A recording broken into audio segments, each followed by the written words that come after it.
Kelvin sensing. So, the same thing, you have to sense the feedback voltage. So, let us take the same case. If this is your, I will just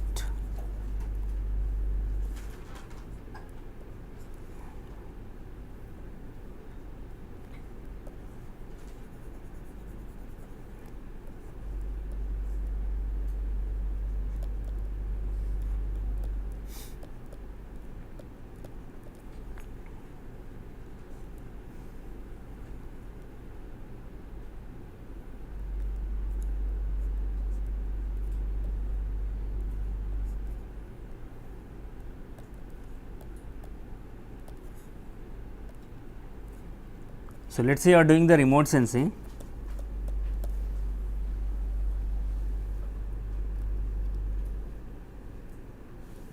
So, if this is your V out, I would like to sense from this point. Okay. So, let us say I cannot directly access this point. I mean, usually when you connect on the board, this point may move slightly in or slightly out, you do not know. Okay, it depends on how you route and all those. So, in the routing it is very critical, and especially I mean I am giving this example for the voltage, but I will just show you how it makes more sense for the current sensing actually. If you have a resistor and you are sensing the voltage across that, if I want to sense the current, I will put a series resistor, sense resistor, and take the voltage across that. I know the resistor value, I can calculate the current. Okay. So, most of the time what you do, you just take a separate point from here in which your current is not flowing, because in this path current is flowing. So, in the current path if you move the point up or down, your voltage sense feedback voltage will change.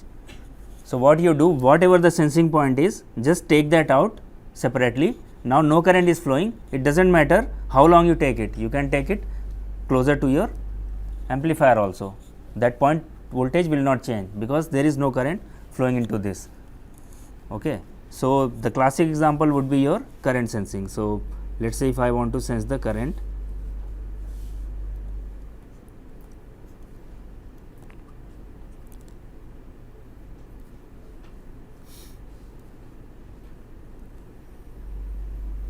so if this is my load and I want to know how much load is flowing into this, then what I can do, I can put a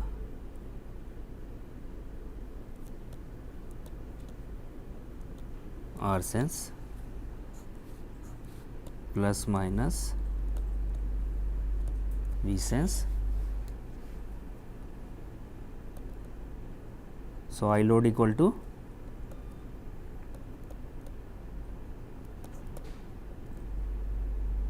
okay. So, your V sense you can measure, okay. V sense you can easily measure, and R sense is known because you are putting externally, and this R sense usually are very accurate resistors. They do not even change with the temperature and all those, and tolerance is also very small, and these are order of tens of milliohm. Okay. So, that you do not lose any power in these resistors, otherwise your efficiency will get hampered. So, now you have put a very accurate resistor, but let us say these traces you slightly move up and down. I mean you are putting a order of milliohm resistor, but you are not tapping from the right point, everything will get screwed up. In that case, whole purpose of putting this accurate resistance will be nullified in that case. So, what you do actually in that case, see these are the pins of your resistor, you always want to connect to the pins of these resistors. Okay.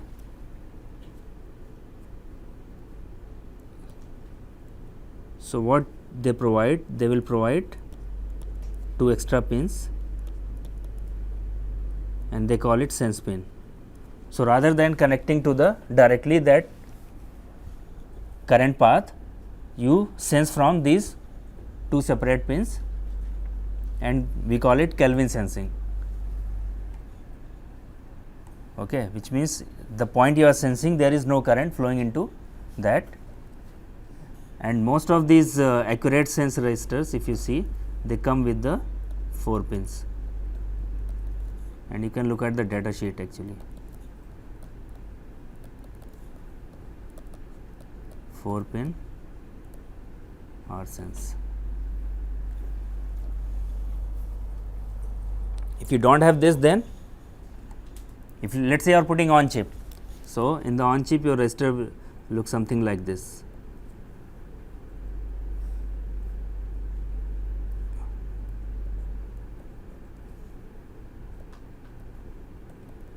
So these are contacts and this is your R actually.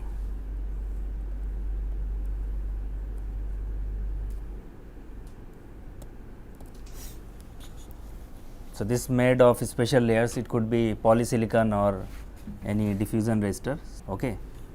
So I don't want this R value to change. If I am sensing, putting this sense resistor on chip, then you always make sure you put connection at the contacts directly. Don't try to move it up or down, because these resistors values are measured between these 2 contacts. Sometimes you do, you put multiple contacts here. Okay. If you put it further and current is flowing, then those trace resistance will also come into picture. Okay. So you always put closer to the those resistor layer, the contacts, so that you don't have any additional IR drop. So next is your droop compensation.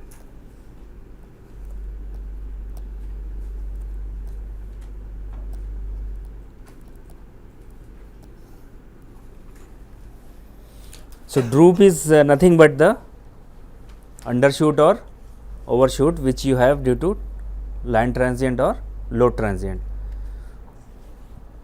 So sometimes what you have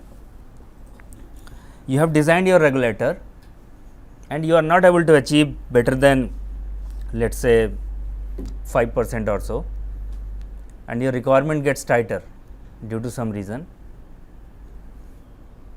or you want to have enough margin. So like you had only 5% margin, but I want to have more margin, then what can I do in that case? Okay. So this is usually meant for that. So this is your load,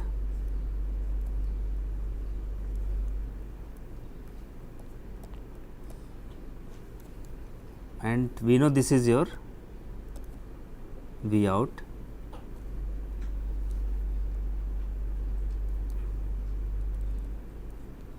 So it's regulated, it dips, comes back and settles.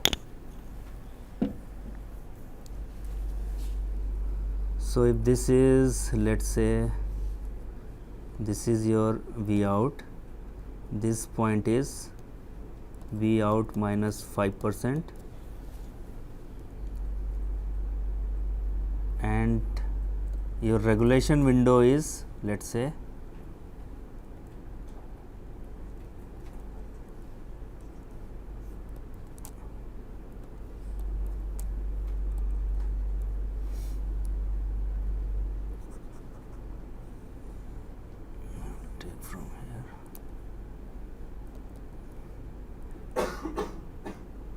so this is minus 10% and this is plus 10%. Okay. I want my output to be regulated within plus minus 10% in all the condition, including your inaccuracy, everything. Okay. So can I have this? So now let's say, due to some reason, let's say you have put a smaller cap, and due to some reason this V out dips closer to 10%. then you hardly have any margin in that case. So, what can I do to improve this, to make sure that output does not get closer to 10% or increase this margin?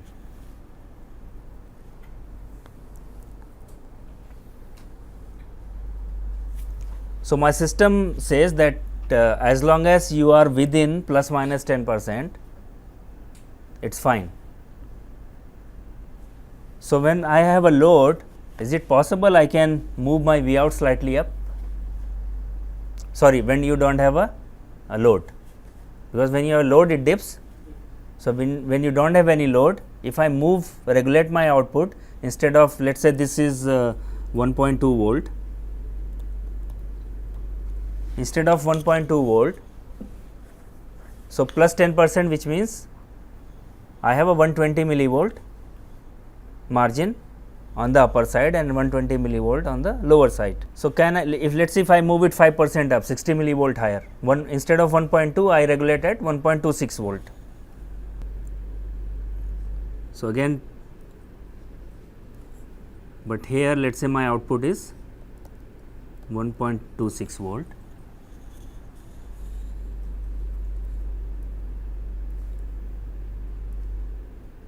Now, if it goes to, let us say you apply the load, it dips and comes back.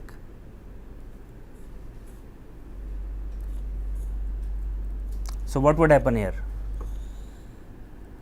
Let us say same undershoot, it goes to 60 millivolt. Where will it go? 1.2 volt. So, to the system it will look like a 0 volt undershoot, because you are not going below that. And even if you go 60 millivolt further, it is only 5% extra. Okay. So, you never goes closer to 10%. So, you have enough margin. Okay. But shall I get back again to 1.6 volt after my load is applied? Where should I be? Because it will affect your overshoot. You are making overshoot worse in that case. You are reducing the margin, because that side is now squeezed. You are getting closer to 10% boundary. So, now instead of 10% you have only 5% margin left. So, when I have a load, instead of regulating here, I will go here and regulate at this point.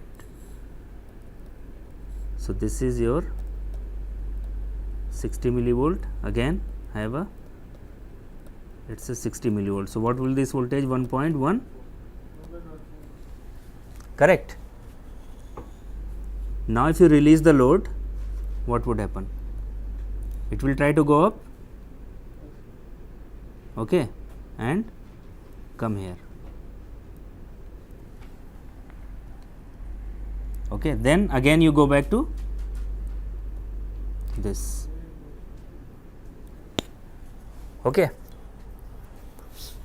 So, depending upon where the load is, and usually this window is regulated with the load, you cannot keep it fixed, because for the maximum load you want to choose the maximum value, which means for the lower load you do not want to stretch this to 60 millivolt for a smaller load. So, but first you see what is the maximum load and define how much window you want to have for that. So, let us say for 1 amp is my max load, I want to have plus minus 60 millivolt, then automatically it has to reduce with the lower current. So, let us say 500 millivolt, you will make it plus minus 30 millivolt for half of this current, for half amp.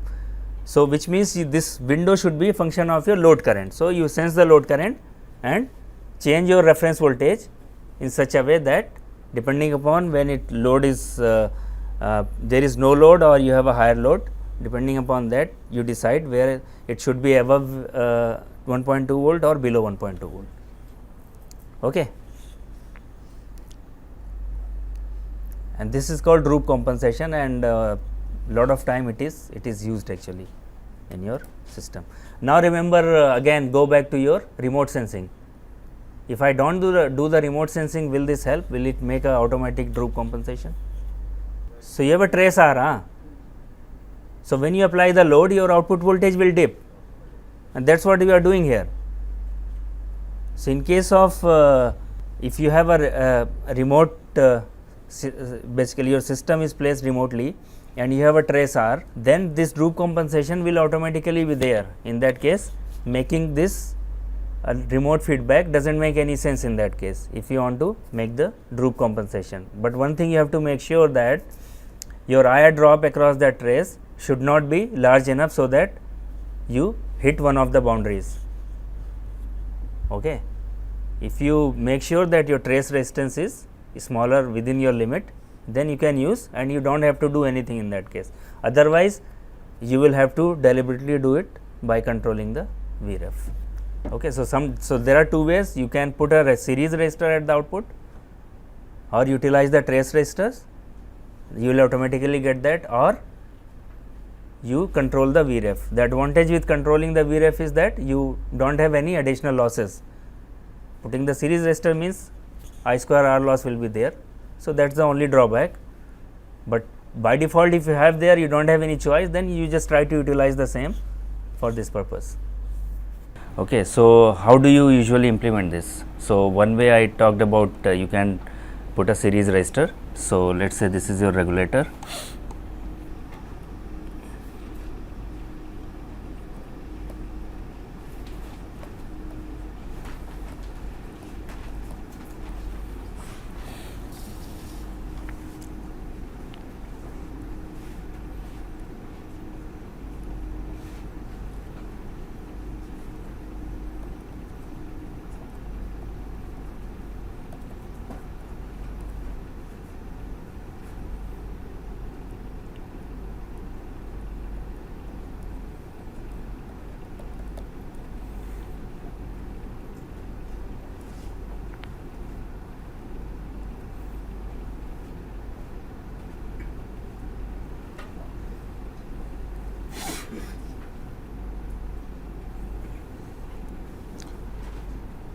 So if your system is here,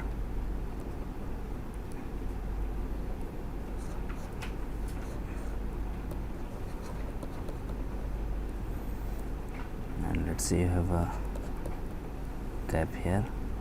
So what you need to do,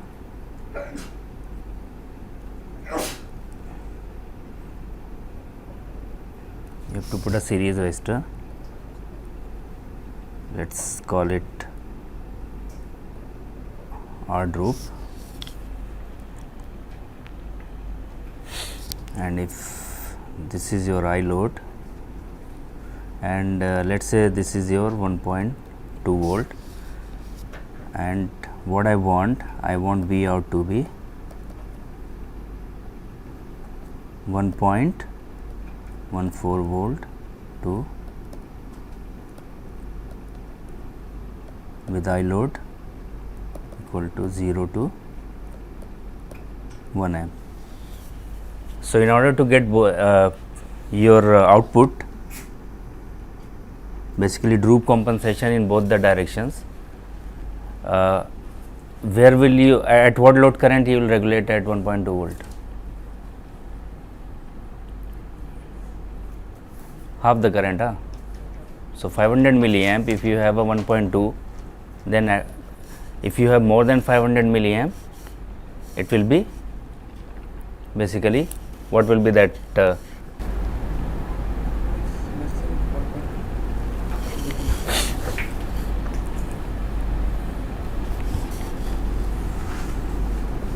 So, but what would happen if your 0 to, let's say, load current is 400, 0 to 400 milliamp?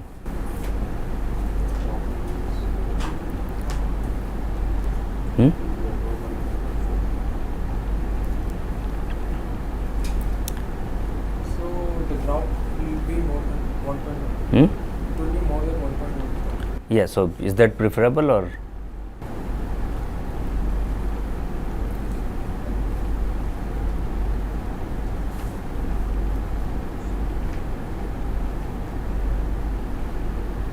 Ideally, when you have the load, you always want output always to be higher, because you know that when you apply the load, your output is going to dip. So, which means, so now let us see. So, if this is your load current and this is your output. So, if you have a 0 and if you have a 1 amp,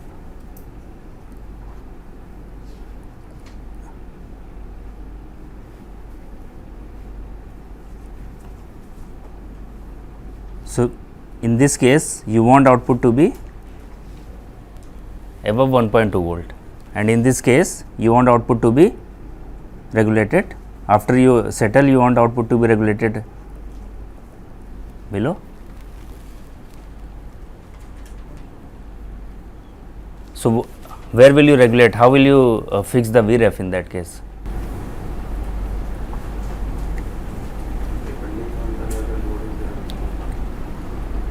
No, assume you have a 0 load, then where is your output? At the 1.26 volt. So, where should be the Vref? 1.26, huh? So, instead of 1.2, you now change the Vref to 1.6, so that at 0 load you are at 1.6. Now, when the load is increasing, it will start going low, and when you go below 500 milliamp, it will start going low. So, 1 point basically, so it basically depends where is your load. Okay. So, this is the one way you can implement. Other way is you change the, so I mean this is not the very clean way, because you know it will have a losses, okay, and you cannot precisely control. So, usually what you do, you control the Vref itself rather than using this series resistor, because we talked about if you have a trace resistor, I mean automatically you can get that, but that is not precise control, because your R is not fixed there and it may be anything. Based on that, then you have to change the Vref. So, more precise way to do that, this droop compensation, is to change the Vref rather than using this R droop. So, how will you change the Vref?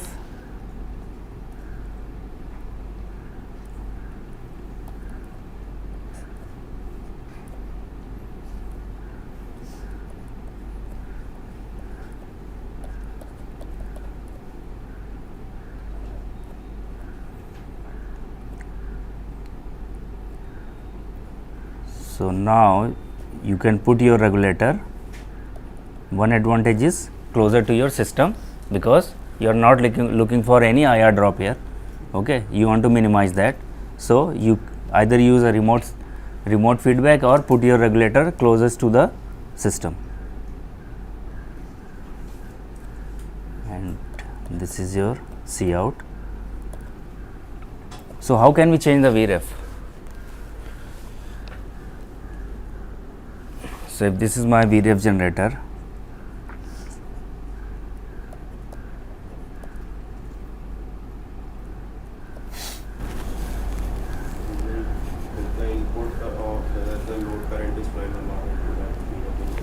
so you need to sense the current. So, in order to sense that,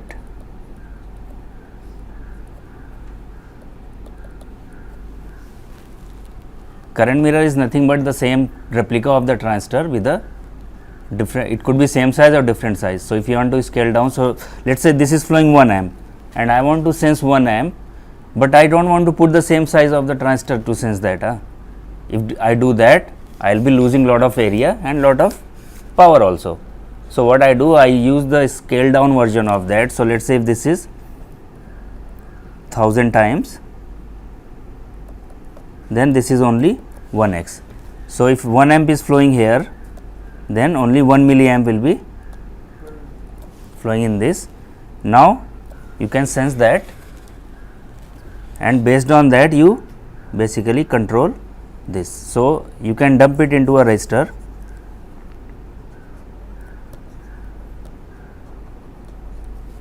and this is your I sense, and use this voltage to control your Vref.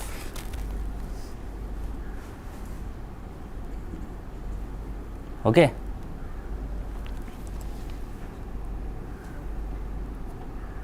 So, this Vref we will talk about later, how you design that. This is mainly a band gap voltage reference.